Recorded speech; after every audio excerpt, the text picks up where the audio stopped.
So we're going to be talking about what is type 2 diabetes. We've got about 55 up to 55 minutes for this one, and then we'll be stopping for a break. So we're going to be thinking about what type 2 diabetes is, and firstly looking at what happens in the body with someone who doesn't have type 2 diabetes, and then make sense of what's happened in the body with someone that does have type 2 diabetes. Okay, so can somebody tell me what is glucose? What do you understand about what is glucose?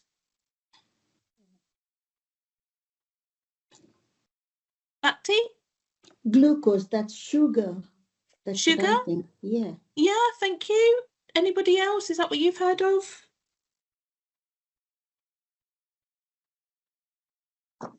Yeah. So yeah, glucose is a type of sugar, but when it's in, so you'll hear the terms blood sugars, which pretty much means the same thing, but when it's in the blood, the correct term is glucose. Okay. So why does the body need glucose? For the energy. Thank you, Barty, for energy. Was that Yeah. Hema? What you're both glowed up actually on my screen, and I can't see you both. Was that yourself, Barty? Yeah, just I think we need sugar and carbs just to have energy going during the day and during the activities to keep us going and not to get lethargy. Thank you, So Barty. So you're I saying think it's important to have a sugar and not in the blood, but I think it's in the cells which helps to control the glucose, because some of the cells might be fattening, and that's the problem which we are having goes through the bloodstream.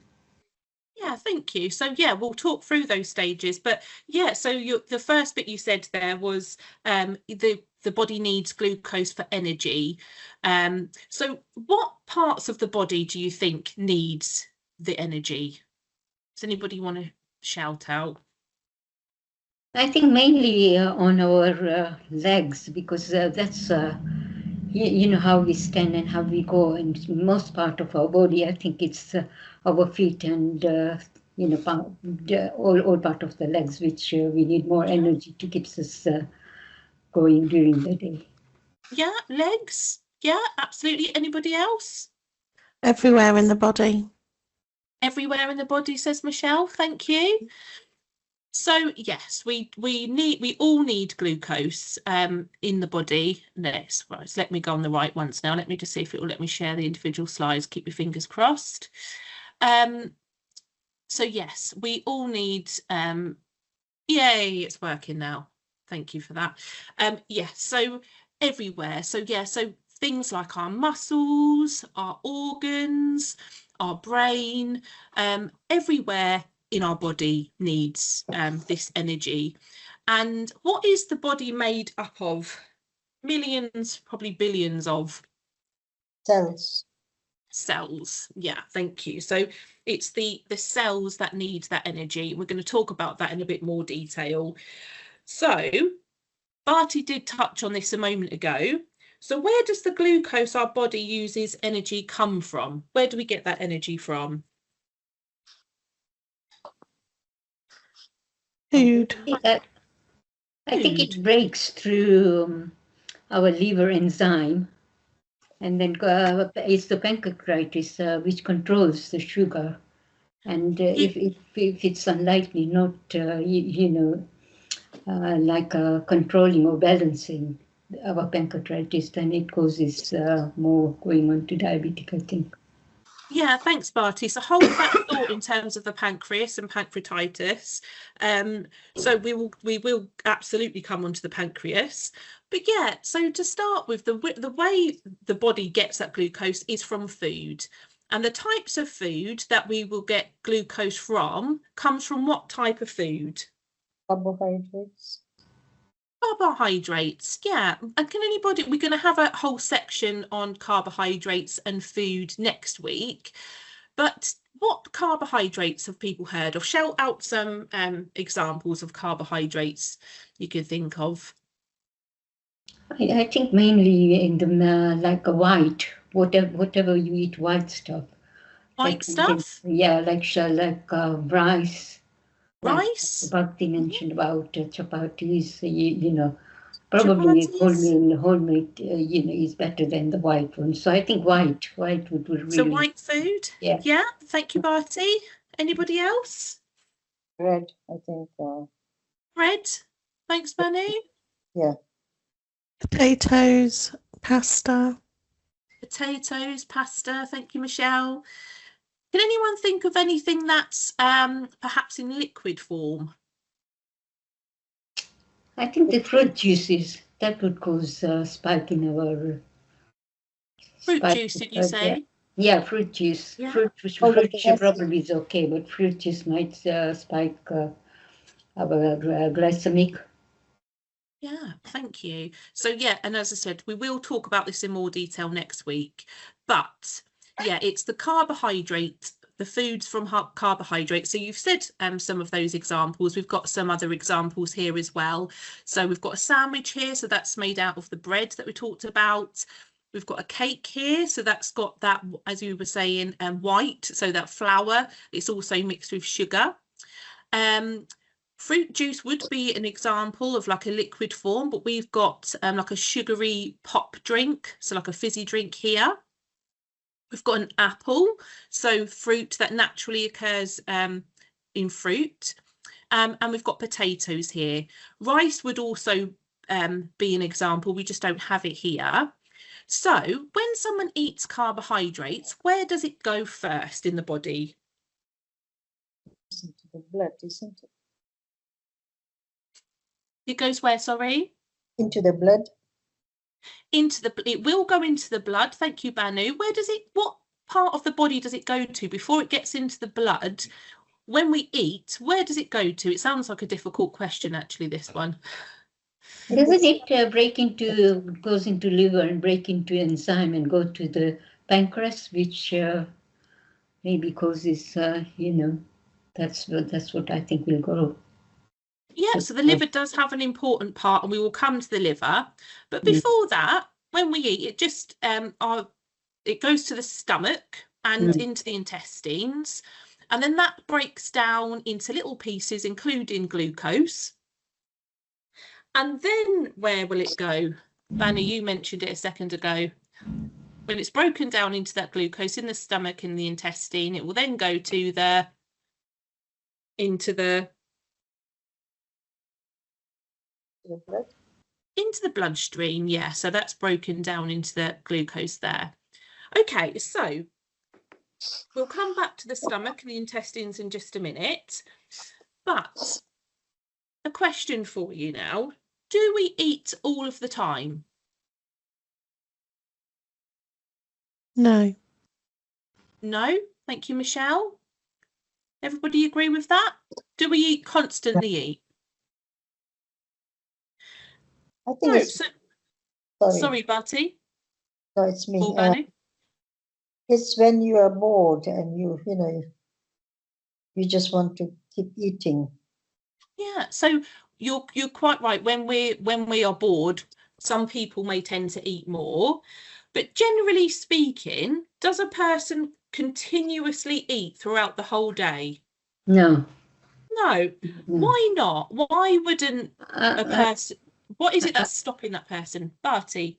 Yeah, I think it will just spike our glycemic, which we continue to eat. It's rather to have the routine, to have the milk for the certain time and certain days, 3 times a meal, and that's what the routine should be consisting. Yeah, thanks, Barty. And we'll come on to behaviours and which increases that the sort of like the glycemic load. But how would someone know if they've had enough food or drink? Barty? I think your stomach will be full, so you can't intake any more food, so you can't eat more food. That's it. Yeah, your stomach will be full. Yeah. So there's more research has sort of come out about this, and there's special chemicals within the gut, so the stomach and the intestine, so that gut area, called gut hormones. And these I'm going to show you. We've got them here as like little messengers here. So if you can see on here, these little envelopes, they are sort of depicting our gut hormones, so like our messengers from our stomach and the intestine. And these gut hormones send a little message up to the brain to tell us when we're getting full. So they're acts like little messengers. And when the brain gets the message, it tells us to stop eating. So these gut hormones are also called appetite hormones. And you may have heard some of them that are called GLP-1. So if you've heard of that term GLP-1, there seems to be like a lot more talk about these days. That's these gut hormones, okay? Okay, so thinking back to the glucose in the stomach then, what happens after the glucose is broken down in the stomach? Where does it, and it goes into the bloodstream, where does it go then? To the pancreas. To the pancreas, yeah? Where else?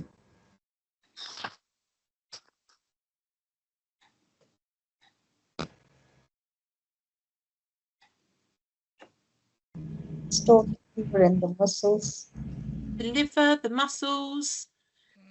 It's like Michelle said earlier, actually, it goes everywhere.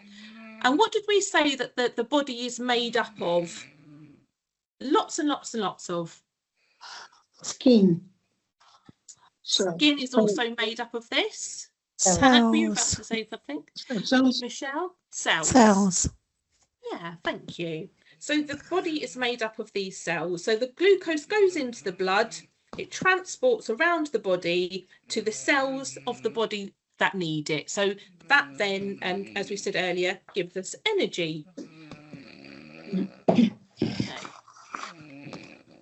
Okay.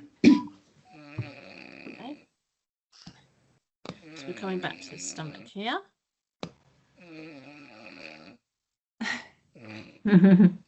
Emma, Sorry.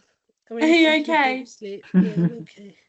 Sorry. Are you okay to carry on with the session? Yeah. Yeah, you sure? Yeah. Okay. This happened. Sorry. No, it's okay. I just wanted to check you're okay. I'm okay. so thinking about now how that glucose gets inside of the cell. So if you see here, there's a picture here of a door with a lock on it. And I want you to imagine a cell is a bit like the room that you're sat in now. So it might be the building that you're in. So why would you not leave your front doors open of your houses at home? So you've got your front door with the lock on it. Why would you not just leave your door unlocked or your door wide open? What might happen? Unwanted visitors. Unwanted visitors. Thank you, Banu. I think, Hema, were you about to say something? Yeah, I said that. Unwanted visitors. Oh, thank you. Sorry, it's hard to tell when they all go blue at the same time. Thank you for that. Yeah, unwanted visitors. What does anybody else think? What else could happen? Robbery. People might come and steal something. Steal something? Yeah. Michelle, were you about to say something? Yeah, the same. Steal something, or you might not be able to lock it in the future. Yeah, thank you. You might not be able to lock it in the future. And that's pretty much how our cells work. So that's why it needs a key to open that lock. And that's why it's not just continuously open. So it keeps the things out of the cell that doesn't need to be there, and it allows the glucose in when it needs it. Okay, so we said that we need a key to open a door. What do you think is the chemical key that opens that the cell to let the glucose in? What do you think that's called in the body? So let me show you here is our cell. Insulin. Insulin. Yeah, has everybody heard of that before, insulin? Yeah, so insulin is this key. It opens the cell door, allows the glucose in, and that's what gives us energy. Okay. So where in the body is this insulin or these keys made? In the blood. It will travel to the blood. Kanek, what did you say? I thought it pancreas. The pancreas. Yeah. So these insulin keys are made. Sorry, I don't know why that's not letting me click on. I'll use my keys, it's fine. In the pancreas. Okay, so that's the pancreas is the place where these insulin keys are made. So why do the cells need glucose? What did we say that the cells need this glucose for? Energy. Energy, yeah, thank you. So when these cells have had enough, so they've got this energy, where is any excess energy, any excess glucose stored? What organ in our body is going to be like a storehouse to save any excess? Stored in your body. What was that, Banu? It's stored in your body. It is stored in the body. Barty, you did actually mention this organ earlier. I said, oh, it will come up. Yeah. Bhakti? Liver and muscle. Liver and muscle, yeah. What does anybody else think? Under your skin. And we'll come back to the skin actually in a little bit, because that covers something in particular. But yeah, any excess glucose is stored in the liver and the muscle. But if you think of the liver, it's like a storehouse. Here we are. And it holds on to some glucose for us for when we need it. So let me come back to you. When you're not eating, like during the night, where do you think that the body gets the energy from then?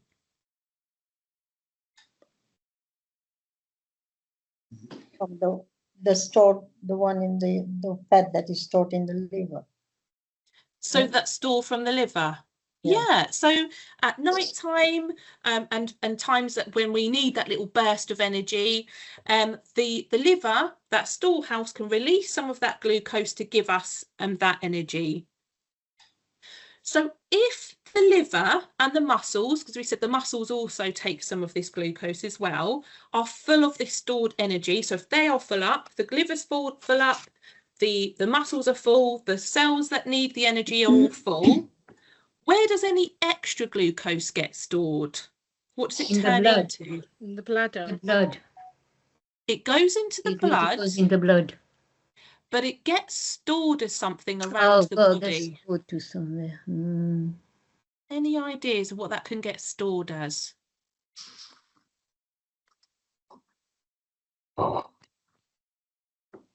Fats. Fats, yeah. Fats? Is that what a few people saying?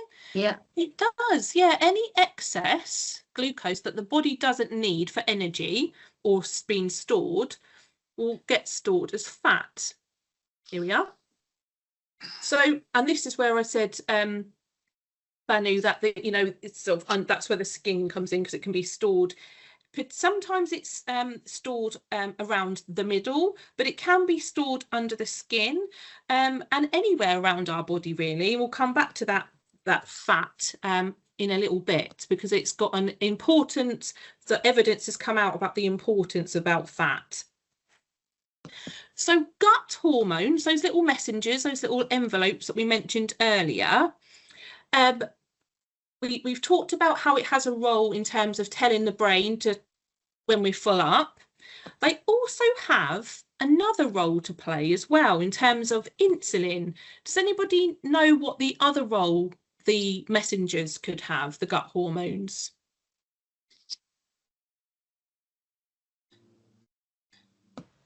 Don't worry if you haven't got any thoughts on this.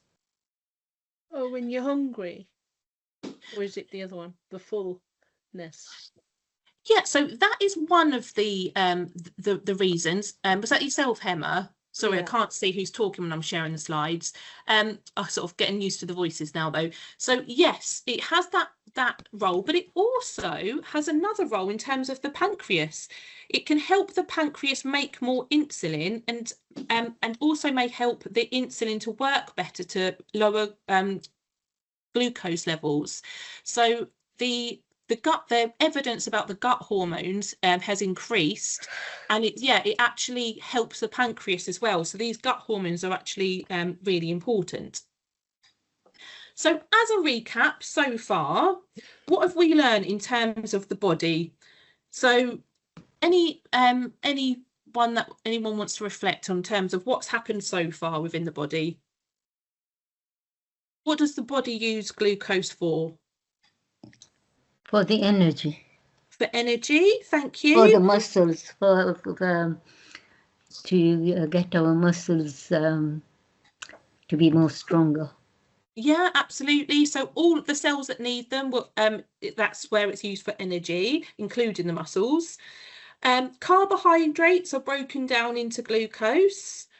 What did we say is the key that opens the cell door? Can you remember what that chemical key is called? Insulin. Yes. Insulin, yeah.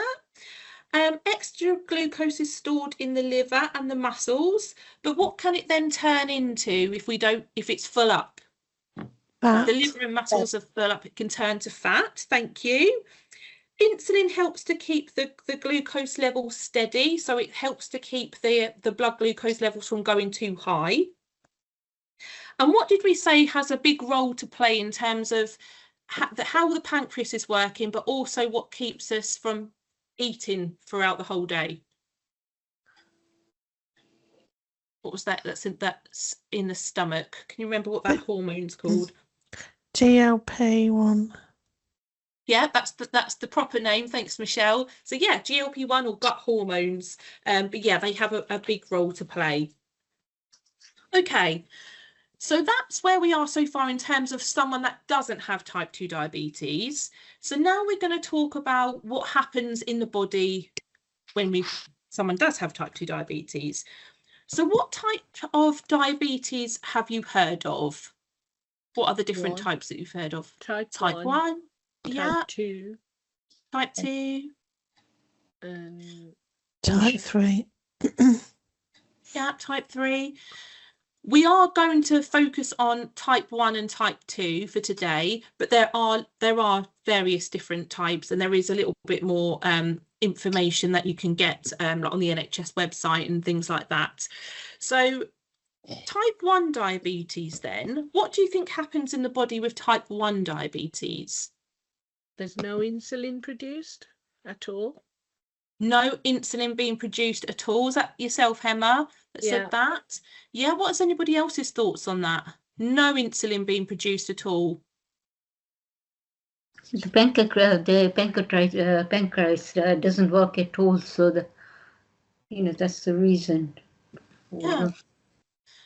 Yeah, so the pancreas is producing no insulin whatsoever. Yeah, So not working. Yeah, it's not working at all. So yeah, so if there is no insulin, so there's no keys opening any cells, what do you think is going to happen to the glucose in the blood? Is it going to stay the same, or is it going to go up? To go It's up. going to go up. It's going to go up. Thank you, Michelle, and thank you, Barty. So yes, so the glucose can't get into the cells where it's meant to go, so that the glucose levels is going to go up very quickly. Okay. So if with someone with type 1 diabetes, they will need insulin regularly, so that's via injection, in order to survive. So it's life-threatening for someone with type 1 diabetes if they don't get insulin injections. And the reason we just touch upon that in terms of the Desmond course is just so that we can then show you what's different between type 1 and type 2. Okay. So we're not here with type 1 diabetes today, we're here with type 2.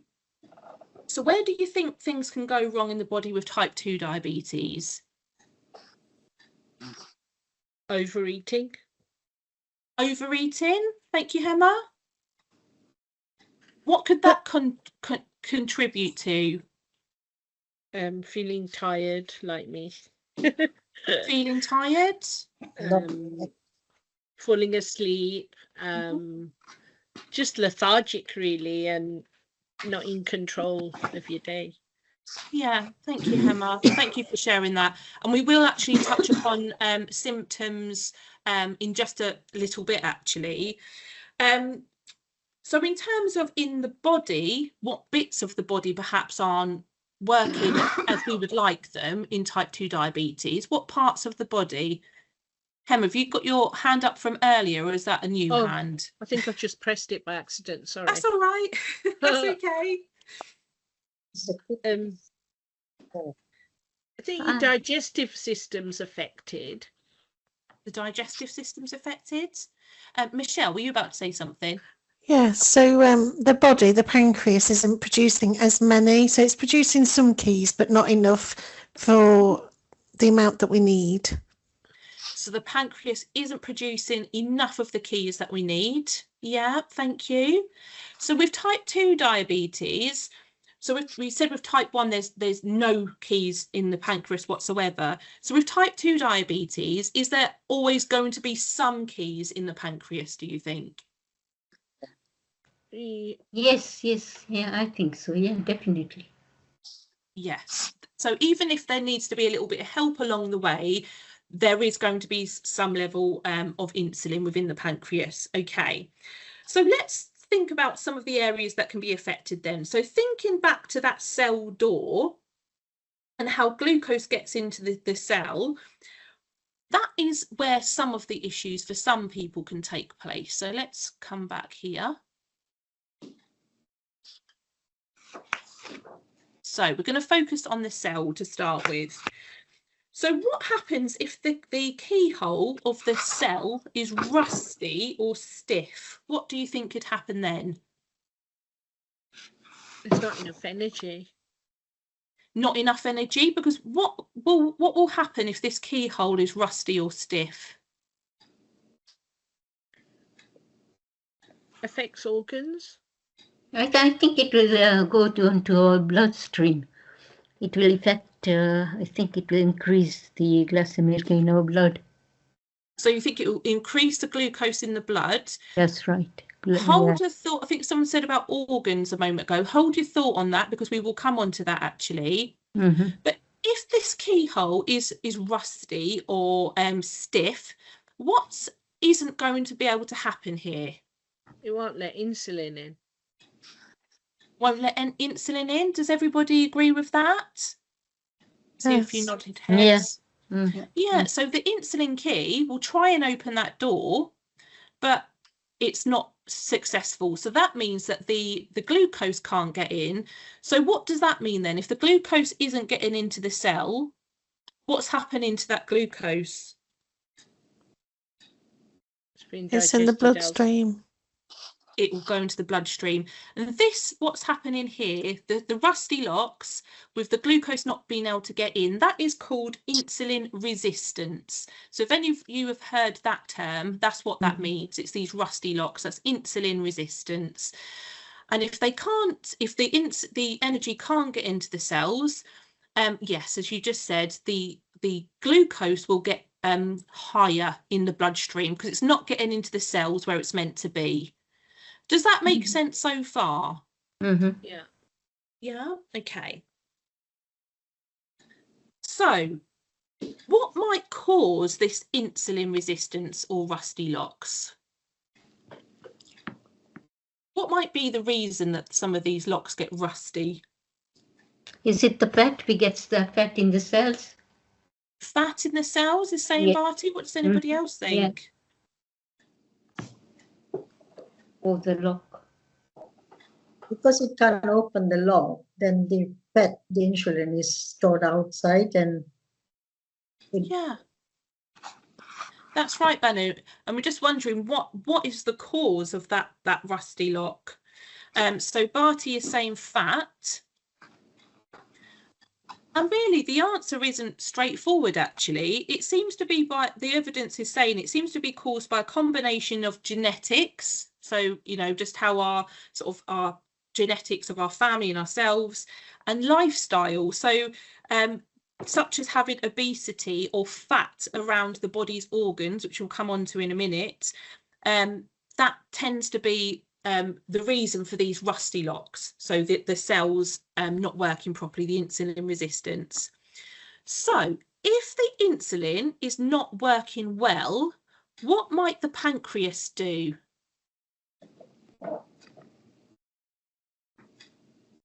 So the pancreas is the place that makes the insulin keys. What might the pancreas do to compensate if there is not enough, the insulin is not working well? What might the pancreas do? The pancreas might get tired. Might get tired? Yes. I think Yeah. it will generate more insulin. Think it will generate more insulin. Mm. Yeah. Sorry. That's all right, Banu. It will struggle to produce more insulin. Yeah, so a combination of actually what you've both said there. So the pancreas, it will produce more insulin keys to try and open some cells to allow energy in. Okay. And like you've just said, if the pancreas is working sort of on overtime, if you think about it a bit like a factory, and it's producing these keys here, and the workers of the factory are having to produce more and more keys, what might happen to the workers if they have to work too hard every day? What might the workers do? They won't come back. Lose They the won't come energy. back. Lose the energy. The workers might lose energy. Yeah. Stop working. Stop working. Thank you, Michelle. Yeah, they might go on strike. Might be off sick. So yeah, the rest of the workers, so if there is a reduced workforce, the rest of the workers can't make the amount of insulin that the body needs. So eventually, not enough insulin is made by the pancreas. And as someone said earlier, a tired pancreas, this is the tired pancreas here, and it's not making as much insulin as it did before because it's got a reduced workforce. Okay, so that pancreas is reducing the insulin in the pancreas there. So what would happen to blood glucose levels then if the pancreas is tired, there's less insulin being produced? What's going to happen to the glucose levels then? Will go up. They'll go up. Yeah, Yes, does everybody agree with that? Yes. Yeah. Yeah, the insulin levels, so the glucose levels will go up because again, there's not enough keys being available to open the available cell doors. Okay. So is everybody with me so far? So we've got the insulin resistance, the rusty locks, and we've also got the pancreas that can be tired, so it's not producing as much insulin. Is everyone with me so far? Yeah. Yeah. Okay. So we're now going back to those gut hormones that we said are really important. So can anyone remember what I said the other role is? So it has the role of stopping us eating all the time, so telling us when we're full. What else does the gut hormones help with? I just said the answer then. What does it help make more of? Insulin. Yeah, it can help the pancreas make more insulin. So for some people with type 2 diabetes, they may an issue some people might have is that they produce fewer gut hormones. So what impact would that have if somebody had less of these messengers, the gut hormones in the body? What would that have an impact on? It doesn't tell you that you're full, so you keep eating. So yeah, that could be one thing. Thanks, Michelle. So it could be that actually you're eating more. What else could it do? So if we say it has an impact on the pancreas, so how could that impact on the pancreas, do you think?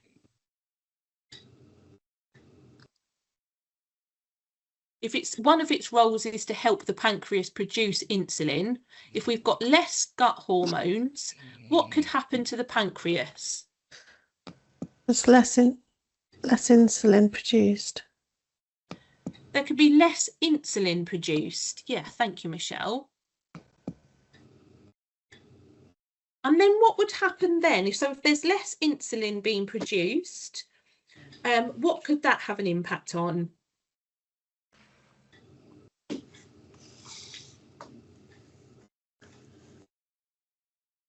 Your blood sugars. Yeah, your blood glucose levels can go up. I think it was yourself, Michelle, earlier, you said as well, if the body is not, so the gut hormones are not telling the brain that we're full, that can make us perhaps want to eat more and find it harder to stay a healthier weight. So if there's extra glucose in the body, we said if the liver is full, the muscles are full, what did we say any extra glucose could be stored as? Fat. Fat. Yeah, absolutely. So any extra glucose can be stored as fat. Now, what is the issue about fat in the body? Where could it be stored within the body that could cause an issue? In the arteries as liver. cholesterol. In the arteries as cholesterol. And hold that thought actually until next week, because we will cover that actually. Thank you, Hema. Where else can it be? Around the Liver. skin. Kanak, sorry, around the belly. Oh. Yeah. Yeah, thank you, Kanak. Back to you. Were you about to say something? Liver. Around, so is that in the liver or around the liver were you Around thinking? the liver. Around it, yeah. And Banu? In the heart. In the heart. So yeah, again, this is sort of recent more evidence about how the way that fat is stored in the body can cause an impact with some people with type 2 diabetes. So yeah, actually just what you've all been saying here. So the fat can actually be stored around the organs themselves. So here we have the can you see the fat has now just appeared around the liver, around the heart, around the pancreas, so it can gather around these organs. What could be the issue there then? So if there's fat surrounding these organs, what would be the issue? The body slows down. The body slows down. The Yeah. organs don't work properly. Organs not working properly. Yeah. Can get a heart attack. Yes, potentially, and we'll talk about that more next week actually. So in terms of like what happens within the blood vessels themselves. But if there's fat around these organs, and the other word for this fat around the organs is actually called ectopic fat. So you may have heard that term, and that's just what this means. And it means that the glucose can't get into the cells as easily because it's got this layer of fat sort of protecting the cells inside, so it's stopping these keys from being able to open these cells. So this ectopic fat, the fat around the cells, can make it more difficult. It can also cause scarring around things like the liver and the heart. So coming back to the liver then, what did you say that the liver does with glucose? What was the role of the liver with glucose? To store it. To It's store it. fat, isn't it? Yeah. Yeah, it can store that extra glucose for when we need it, for things like when we're sleeping or need that extra energy. So what can go wrong with the liver? Any ideas what can go wrong with the liver? It doesn't Blockages. produce the insulin, It's not producing enough insulin. So the liver itself is like the storehouse that can store that glucose, but there's something that can go wrong there. Banu, were you about to say something? that the liver wouldn't function as it should. The liver's not functioning, could potentially not function as well as it should. Yeah. Barty, were you about to say something? Yeah, I was just saying that, because it doesn't generate more insulin. So for some people, the liver, although it can be a very helpful storehouse when we need it, for some people, the liver can actually release glucose at other times. So it can actually be releasing it during the night time, but more so than the body needs. So if you've heard of the term like a leaky liver, that could be what's happening here. So for some people, they can find that their glucose levels may be higher in the morning, and that's the reason why, because this extra glucose can be released during the night time more so than the body actually needs. So to summarize then, what are the 4 main things that we think are happening in someone with type 2 diabetes? Not enough keys. Not enough keys. So yes, thank you. And where did we say that the keys are made? Pancreas. Yeah, so that pancreas, the tired factory workers, not enough insulin keys being made. And the term for that is called insulin insufficiency. So there's not enough keys being made. So that's one of the reasons. Can anybody think of any other reason? The rusty locks. The rusty locks, thank you, Michelle. So yeah, if there's rusty locks, what's that going to make difficult? For glucose to be released. No. Yeah, not released, to Yes. get in. Yes, thank you, Emma. Yeah. So yeah, so if there's rusty locks, and the other name for that was insulin resistance, it's hard for the insulin keys to open and for the glucose to get in. What can some people have fewer of? Oh, Bhakti, what were you going to say? Not enough worker. Yes, not enough workers. So that's those insulin workers again. What could some people have fewer of within like the stomach area and the intestines? Oh, the gut hormones. The gut hormones. Yeah, some people might have fewer gut hormones. And then lastly, where might some people store their fat that can cause an issue? Around the organs. Yeah, does everyone agree with that? So some people can store the fat around the organs, and that can have an impact too. So is everyone with type 2 diabetes affected in the same way, do you think? No. No. I think everybody's different. Think everyone's different? Yeah, what does anyone else think? I think generally people suffer similar situations, but their bodies react differently. Yeah, if that makes sense. Yeah, thank you, Emma. Do people agree with that? Yeah. Yes, you have the same symptoms, but maybe a different reason inside your body that's causing those symptoms. Yeah, thanks, Michelle. So yeah, everyone is different. So some people might have that insulin resistance, other may have the problems with their gut hormones or not having enough insulin or where the fat is stored. So as you were just saying, Michelle, maybe have similar symptoms but different reasons for it. So how long do you think these changes have been happening before someone is diagnosed with type 2 diabetes? And Michelle, I know you'd reflected earlier that you thought perhaps things have been going on longer than you'd actually got the diagnosis for. Yes, I think when I was in hospital, I was on a lot of insulin and had really high blood sugars in ITU. So they said actually they thought they'd probably made me diabetic, but like I said, that wasn't followed up. So I think it was probably for years before I was. Yeah, I think thanks, that's Michelle, what happened to me as well, because of my operations and my period problems, because I had endometriosis, had that many operations, and I was in ITU as well. So it was picked up in 2011. So Thank you for sharing that, Emma. So yeah, for it can be years. So for a lot of people, it can be about 10 years. These changes can be happening before someone's diagnosed. For others, especially those who are like below the age of 40, these changes could happen much faster. So that's sort of like emerging evidence as well. So where I was talking at the beginning of this session about My Desmond, that online session, there are some videos on that My Desmond that summarise everything that I've just been talking about within this session. But also in your workbooks, for those of you who've got them, the summary of what I've been talking about is on pages 4 and 5 as well. So if at some point you want to have a look at the summary of that.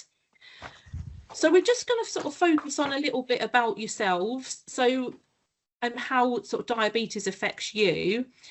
So we've talked about how the body keeps blood glucose within a healthy range. And we're just going to look at what happens when it's all right, when glucose levels are high and how diabetes can affect you. So what signs or symptoms did you have or do you believe are linked to type 2 diabetes?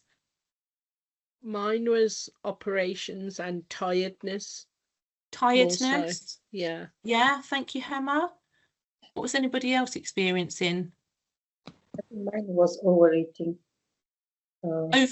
Overeating, did you say, Bharti? Yeah, sort of, yeah.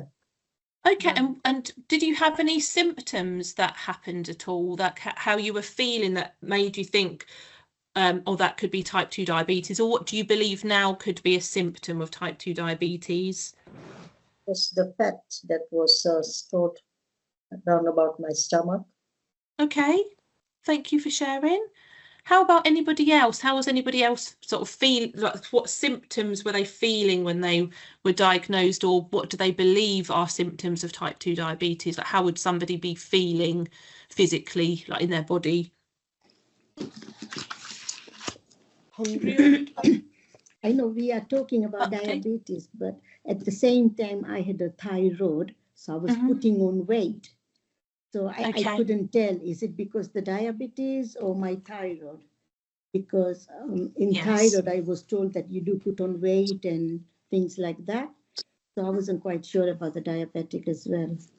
And you've actually highlighted something there, Bhakti, that I think, you know, a lot of people with type 2 diabetes can relate to, is that actually some of these symptoms can be very similar to other conditions as well. So sometimes it can be very difficult to know if you were suffering from type 2 diabetes symptom or if it was from another health condition. That's right, yeah. Yeah, thank you for sharing that. I'm just going to bring up a summary slide of sort of some of the classic, I suppose, symptoms, signs and symptoms. So we've got someone here who's urinating a lot. So in terms of if somebody, you know, how the body is trying to get rid of the extra glucose. So if someone has got very high glucose levels, the body can try and get rid of the extra in their wee, so in the urine, which also takes a lot of water with it. So that means that someone might end up passing a lot more urine or wee than normal, which some people tend to notice more at night. So if someone is passing a lot of urine or wee, how are they likely to be feeling? Tired, absolutely. And what else? So if there are a lot of water's been going out through the wee. Thirsty. Dehydrated, thirsty. Yeah, so that can sometimes be another symptom, is thirst. And often that's because of the you know, the urinating a lot as well. Some people may find they have a very dry mouth, and as you said, feeling very tired as well. I think that was Kanak that said that. And some people might find that that they're finding it difficult to focus because of that as well. So if glucose isn't getting into the cells to give you energy, how might you feel?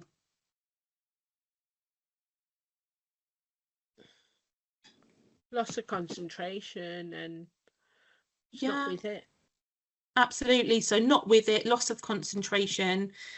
Absolutely. And for some people, if they're passing a lot of glucose in their urine, so in their wee, for some people, they will actually lose weight because the glucose isn't getting into the cells. And then the body will start using the fat that has been stored and the muscles for energy instead.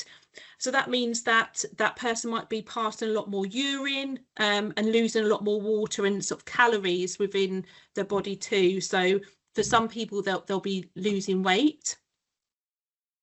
For some people, they can experience blurry vision, and that's because the glucose can change the shape of the eye. And that can be a temporary condition where someone has experienced sort of blurriness, where the eye of the lens of the eye has changed.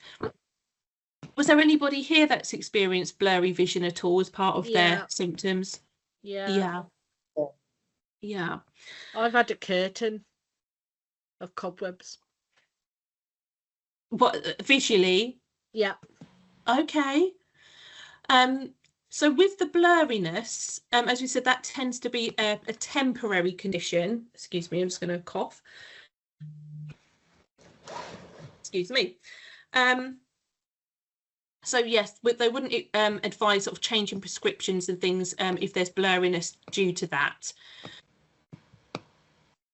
For some people, they may experience repeated infections. So if there's a lot of glucose within the blood, what is that going to really attract a lot of, do you think? Bacteria. So if the blood is sticky and sugary, yeah, someone's just said bacteria. So bacteria and infections. Some people might find that they are finding wounds are difficult to heal, or they're having repeated infections. And some people experience no symptoms. And I believe, was it yourself, Bhakti, that didn't have any symptoms? So why do you think some people will experience no symptoms or don't notice any symptoms? I don't know. Probably because they've got other illnesses that take over. Possibly. Thank you, Hema. Like we were saying a moment ago, sometimes there is a bit of a confusion or a covering of symptoms because of other things. Yeah. Any other thoughts? I suppose it depends on how much sugar is actually in the blood. If it's still borderline, you might not get any of the symptoms. Yeah, thank you, Michelle. So yeah, sometimes if glucose levels are high but not high enough to show symptoms, that can be a reason. And also type 2 diabetes is getting picked up earlier now than it used to, and at lower levels than it used to, through things like routine checkups and health screenings and things like that as well before symptoms show up. Okay. So what do you think could help make symptoms better or go away? What could help? Lose weight. Losing weight, yeah. Doing activities that keep your mind occupied. Yes. So those things that you've just sort of demonstrated there, Hema, what would be the goal of like losing weight? What is it that can help reduce symptoms or make them go away? What is it that in the body we're trying to reduce? The fat around the organs and the flow of the blood in the body. Yeah, so that the fat around the organs and the flow is definitely a factor there. And what is it that's we said that's broken up from carbohydrates and it turns into something within the stomach? Sugar. Yeah, that glucose. So by reducing glucose levels, that can help to control the symptoms. Okay. And we are coming up towards break time. We've just got sort of one thing for you to reflect on really before we stop for a break. So I'm just going to turn my microphone and my camera off just literally for a couple of minutes. And I'd like you just to have a sort of a chat within yourselves really, just to reflect on what you believe causes type 2 diabetes, and we're just going to then reflect on some of those as a group afterwards. So it might be something that you are aware of in perhaps with yourself that was your cause, or what generally you believe causes type 2 diabetes. So is everyone clear on the activity I'm giving you to do? So to talk amongst yourselves, and I will come back to you within literally a couple of minutes just to see sort of round that up.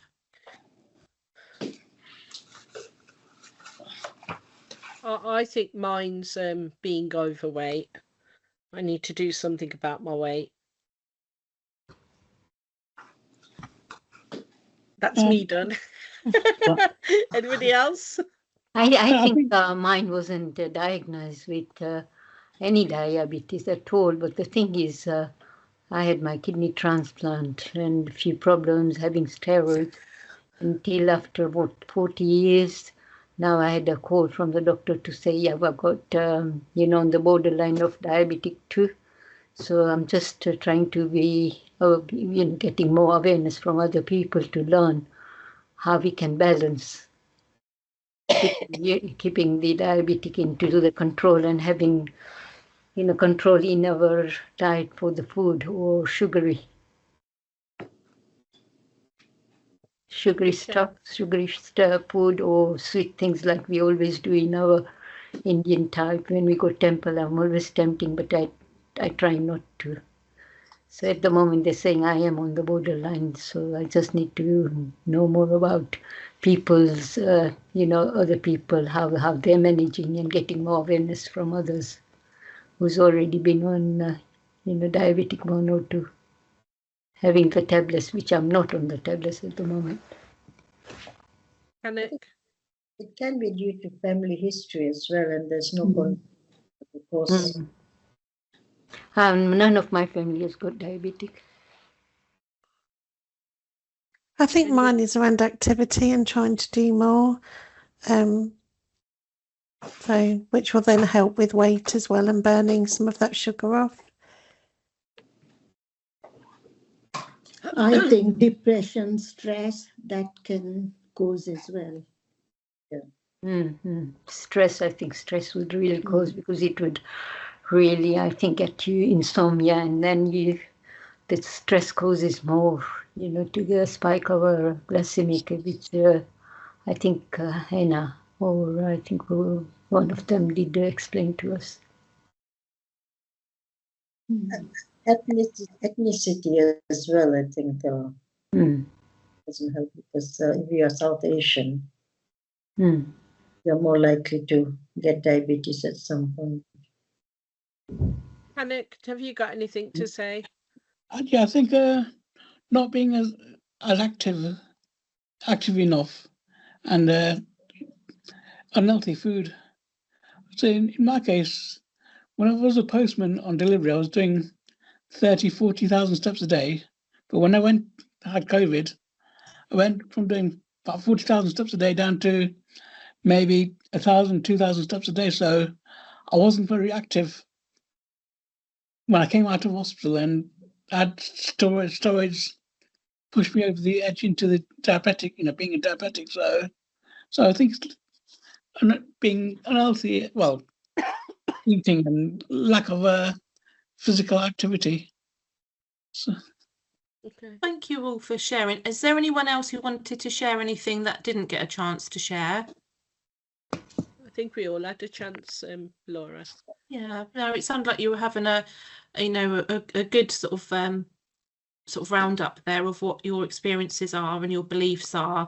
So yeah, these are sort of some of the main causes, and I'm just going to touch upon the ones that sort of you had talked about, but there is more information on page 6, so just in case you want to have a sort of a deeper read into the causes of it, but in terms of so I know there was a lot of talk about sort of weight and sort of things about eating. So in terms of sort of weight and fat and things like that, that's the link with that is in terms of the insulin resistance, so the rusty lock, so like we were talking about earlier. Activity, so yes, so that is, so we've got someone here sat in the chair here. So yeah, that can reduce the body's ability to use insulin effectively. So that's where activity sort of comes in. And we do talk about more about activity next week, actually. And stress and depression. Yes, I'm going to come and talk sort of more focused on that, really. So stress, that can affect hormones, which raise glucose levels, and that can increase that insulin resistance, so the rusty locks. Stress may also affect eating habits, and that can affect levels and weight. And depression, that can affect the hormones, which raise the glucose levels, and that can increase insulin resistance. And that can also affect people's eating habits, activity levels, and weight as well. So In terms of the stress and depression, how would you know if you were stressed or depressed, or someone in general? How would they know? Not getting enough sleep. Not getting enough sleep. Thank you, Bharti. Feeling very tired. Tired. Yeah. Less activities. Less active. Yeah. Repetition. Repetition. More things on your mind. More things on your mind. Yeah. Not being able to do your day-to-day, like normal stuff, crying a lot. Mm-hmm. So actually affecting how you're living your life every day. Yeah. Yeah. Yeah, getting upset. Some people might experience things like headaches as well. Yeah. Mood swings. Yeah, not eating on time or missing meals, not taking your medication. Yeah, it can impact on so much, can't it? Yeah, not wanting to talk to your friends, and you find that you're isolating yourself. Yeah. Yeah, thank you. Yeah, so all of those things, that withdrawal, the changing of the eating habits and medication, like you were saying. So when might people have stress or depression, do you think? When someone passes away. Someone passes away? Mm-hmm. When a friend hurts you. When a friend hurts you? Yeah. Major life events like moving, getting married, getting divorced, death. Yeah. Stress at work. Yeah. Major life events, work, yes, absolutely. Bullies. Bullies. Yeah. Sometimes family as well. Mm-hmm. Yeah. I think even watching sad it's movies or something on TV, that can make you depressed. Yeah. Working, did you say, Benno? I said watching any sad movies. Oh, yes. Yeah, thank you. Watching sad music. And Hema? Loneliness. Loneliness. Being alone. Especially when you live on your own, you feel that who do you turn to? Who do you trust? Who can you talk to? And if your friends are all working, then who do you turn to? Yeah, no, thank you for that. So yeah, stress and depression can happen at any time in people's lives. And some people may have stress and depression that contributed, this could actually be a contributing factor to their developing type 2 diabetes. But for others, it might be the fact of having type 2 diabetes that contributed to them developing stress and or depression. So it can be either way or both, actually. So it could be a two-way thing. And we will be talking about ways to manage emotional well-being shortly. But thinking about the causes then, how do you feel about the causes of type 2 diabetes now? I feel I'm more knowledge now than I was before. Feel like you've got more knowledge? Yeah? The awareness. More awareness? How to control your Feel like you diet. know how to control? Okay. Improve well-being. What was that, Banu? Sort of improve well-being, sort of be more active. So it's made you think about the well-being side and being more active? Yeah. Okay. So seeing the causes, did anybody have any sort of changes? Was there any sort of surprises for anybody, or was it what you were expecting to see? My surprise was the fact that all the organs are affected, and I didn't realise, I knew about the heart attack side of it, but I didn't realise how serious it was. Yeah. Well, thank you for sharing that. In your workbook, again, if you want to read at some point, like the summary pages of what we've been talking about, especially in terms of, you know, the depression and stress side of things, and that's on pages 10 to 13 of your workbooks. So before we go and have a break, what do you feel like you've learned about type 2 diabetes from this session?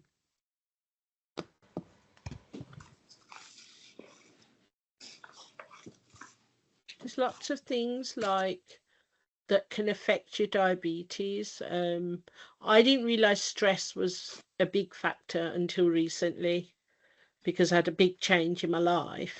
And I know it was bad when I got divorced, but it was worse when I lost my mum. So actually those, like those, we were saying, those big life events and stress in particular, it sort of has hit home actually what an important role stress has to play in terms of type 2 diabetes. Thanks for sharing that, Hema. How about anybody else? Well, you learned a lot. I think it's just things you've gone through, you know, like LOX and the cell and fats, where the fats around all the organs, the energy we get, you know, the whole body needs energy, and many, you know, like carbs and things which are like myself, I says, you know, the white stuff which you consume more sugary.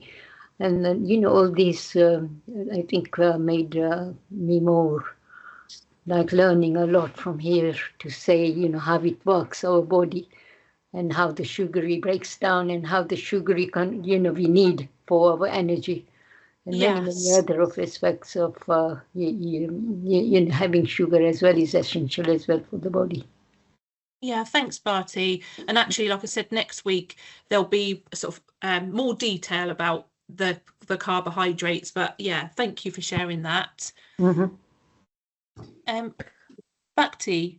Well, just realize the fat store around the organs, you know, like liver, pancreas, things like that. Before I thought diabetic is just the kidney, and you might get stroke, kidney stroke. Yeah. That's the main thing, you know, blood pressure would be high. Wasn't sure about all this, you know, that it's stored around the liver and stomach and all that. So, which is something new. Yeah, so that was a new thing with the how the fat is stored, and as you say about like blood pressure and those other factors, we will be covering those next week actually. Thank you. Kanak, were you about to say something?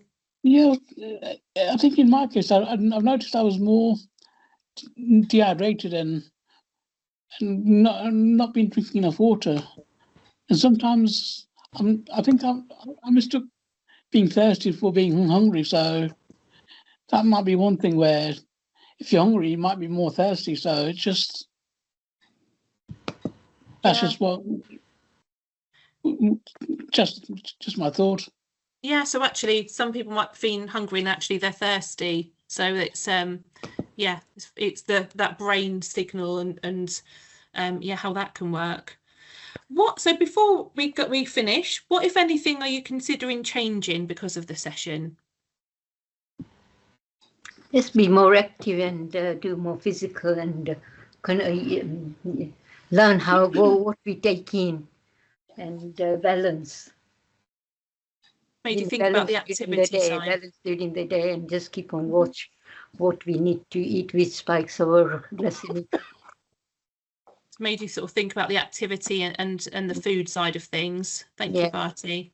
Anybody else? I think it's a really good overview, isn't it, of what you're putting in, where it's going, and then how can you get maybe rid of some of it as well, like the activity.